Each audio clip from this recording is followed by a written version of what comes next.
Herkese merhaba. Şangay'dayız. Şöyle göstereyim hatta. Tam Bund'dayız. Yani merkezde. Burayı İstiklal Caddesi olarak düşünebilirsiniz.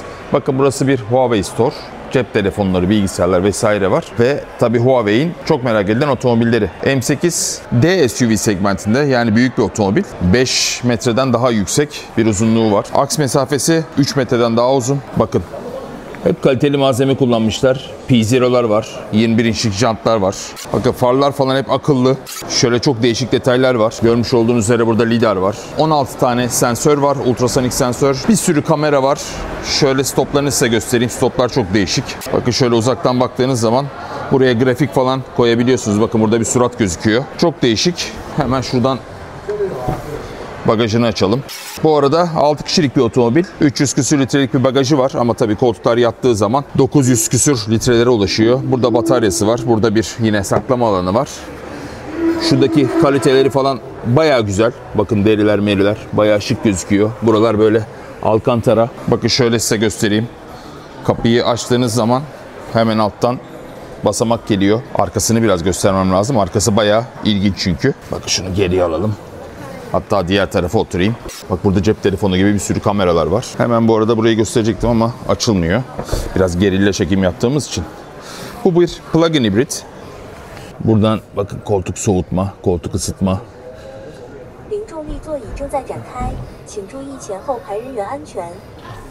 Şuna basayım. Evet, şuraya basalım. Normal moda gelsin. Şunu da normale çevirelim. Bu arada bu neymiş? Bakın burada bir bardaklık. Şimdi şuraya oturduğunuz zaman bu otomobilin çok değişik bir şeyi var. Onu göstereceğim. Bakın ön koltuk. Hatta şunu da şöyle çekelim. Bak bu da vakumlu. Perde merde hepsi var zaten. Şuradaki bakın cam açma butonları falan ne kadar güzel. Bu arada telif yemeyelim. Şu müziği kapatalım. Bakın şöyle bir... Şuna basıyorsunuz. Bak koltuk yana doğru gidiyor. Farkında mısınız bilmiyorum. Sırtımı oynatıyor. Hop, burayı da açtı. Ayağınızı şuradaki yumuşak yere koyup böyle seyahat edebiliyorsunuz. Arkadaki yolcular için müthiş. Bak şöyle hatta göstereyim. Kol dayamayı bile indiriyor. Sür bakalım evladım. Neyse şaka bir yana. Hemen tekrar buna basalım. Normal sürüş moduna geçelim. O sırada size biraz buraları anlatayım. Bakın burada arkada klimamız, işte koltuk ısıtmamız, soğutmamız hepsi burada mevcut. Bak ekranı görüyor musunuz? Arka kameralar işte. Şimdi şuna bastığınız zaman bakın burada bir buzdolabımız var. Şuna basıyorsunuz, hemen bunu göstereyim. Bak bu çok acayip ya. Bayağı projeksiyon var arabanın içinde. Projeksiyon var derken yalan bir şey söylemiyorum. Bakın bayağı buradan. Şimdi tam olarak açılsın ekran. Şuradan play tuşuna basayım. Tabii ki dokunmatik ekran yok ama buradakileri izlemek için Huawei'in aplikasyonunu indiriyorsunuz. Aplikasyondan seçip burada istediğiniz şeyi seyredebiliyorsunuz. Bayağı güzel detaylar. Şu neymiş? Buna bastığınız zaman da bak şu yukarıdaki perdemiz kapanıyor. Çalışıyor bayağı. Bu arada arkaların da çok geniş olduğunu da söylemem lazım. Bakın yine koltuk ısıtmamız falan filan da burada mevcut. USB'lerimiz vesaire. Bayağı kaliteli yapmışlar ya. Bayağı kaliteli. Şuradaki baksanıza. Maybach gibi. Bu arada Huawei'in ses sistemi var bunda. Yine 18 hoparlörlü. Bayağı güçlü bir müzik sistemi var. Bakın arkada sadece 3 tane var. Yine arkada da vardır. Önlerde vardır. Vesaire vesaire. Şuradaki düğmeyle kapıyı açıyorsunuz. Bak kendi açıldı. Ve iniyorsunuz. Zaten vakum vesaire de var. Şuna basın bu arada kapansın. Sonra öndeki hacı abi bir çıksın da biz de bir oturalım. Buralara yine bir şeyler asabiliyorsunuz. Şunlar falan baksanıza ne kadar bayağı güzel yapmışlar ya. Çinliler bir garip yapıyor. Şu öndeki arkadaşı beklerken burada perde merde de var zaten. Aito M8'in biraz speklerinden bahsedeyim, özelliklerinden bahsedeyim. Bu değişik bir plug-in hibrit. Extended Range diyorlar aslında buna. Biraz daha farklı bir şekilde çalışıyor ama 4 tekerlekten çekişli 1,5 litrelik turbo bir motor var içinde. 2 tane elektrik motoru var. 53.4 kW'lık bir bataryası var. Plug-in hibrit ama batarya bayağı büyük. Bu sayede 300 km kadar sadece, hatta 310 km sadece elektrikle gidebiliyorsunuz. Toplamdaki karma menzil ise tam 1500 kilometre. Yani bu işi çözmüşler gibi. Hemen size şu ön tarafını da göstereyim. Bakın buralar falan ahşap, çok güzel. Bayıldım cam tuşlarına. İşte yine buradan 2 kere bastığınız zaman kapıyı otomatik olarak açıyor. Yine şuralar falan çok kaliteli. Masaj vesaire zaten hepsi var. Bu arada tamamen alüminyum bir şaseden oluşmuş. Yani şurada gözüküyor mu bilmiyorum ama bunu pek göremiyor galiba. Yok, göremiyor. Yani burada bir head-up display var. Bayağı video oynuyor yani içinde. Burada kocaman bir kadran. Burada yine kocaman bir multimedya kadranı. Yan tarafta yine yolcu için bir kadran. İşte burada 2 tane yine soğutmalı kablosuz şarjlarımız mevcut. İşte burada bir göz var. Burada 2 tane güzel bardaklık. Burada yine kocaman, çok derin olmayan bir göz. Tabii ki bu soğutmalı. Şuradan da 12 volt soketi ve USB'leri yer alıyor. Şu altta da yine kocaman bir göz daha yer alıyor. Bu arada bu koltuğu muhtemelen benim tarafımdan da öyle yapmayayım da şuradaki düğmeye basarak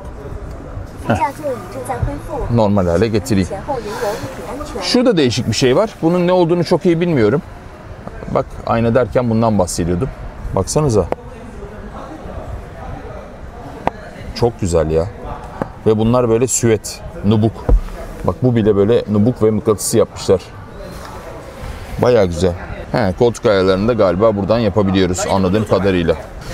Buradan ayarlayabiliyormuşuz, evet. Yan koltuğu da. Çok güzel. Bak şimdi %45 menzil var diyor elektrik motorunda. %45 bataryamız diyor. 113 kilometre gidebiliriz diyor. 67 kilometrede yakıtla, içindeki yakıtla gidebiliriz diyor. Toplam menzil 180 kilometre gibi bir menzilimiz var diyor. Bunları falan da hep bak dokunmatik yapmışlar galiba. Şu kollar falan bayağı güzel. Çok kaliteli yapmışlar ya. Bir direksiyon çirkin. Bunu beceremiyorlar bir türlü. Onun dışında bence çok güzel. Bu Huawei Sound'un bir şeymiş, müzik sisteminin. Buradan da bakın, atıyorum, burada müzik çalabiliyor.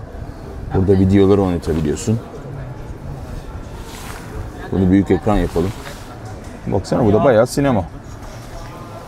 Çok güzel. Vallahi koltuk falan da o kadar rahat ki. Bir de masaj yapıyor.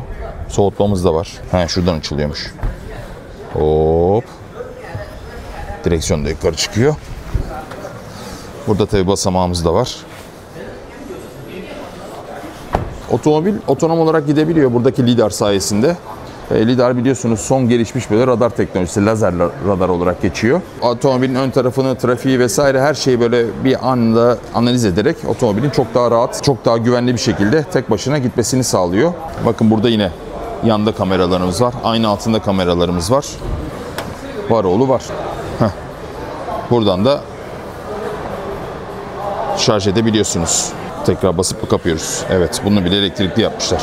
Jantlar falan tabii Mayba. Bir de burada M9 modeli var. M9 modeli biraz daha büyük. Lüks özellikleri var. Ama görünüşte aşağı yukarı aynı. Nesi var? Diğer taraftan hemen göstereyim size. Bunu tabii yine Maybach gibi çift renkli yapmışlar. Üst tarafı altın rengi. Bak şunu göstereceğim.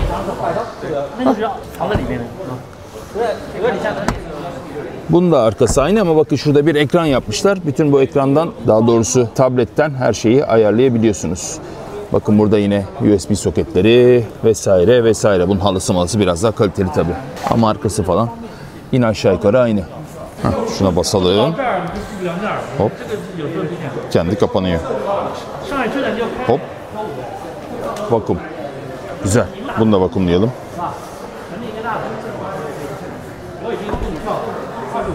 Hop, vakum.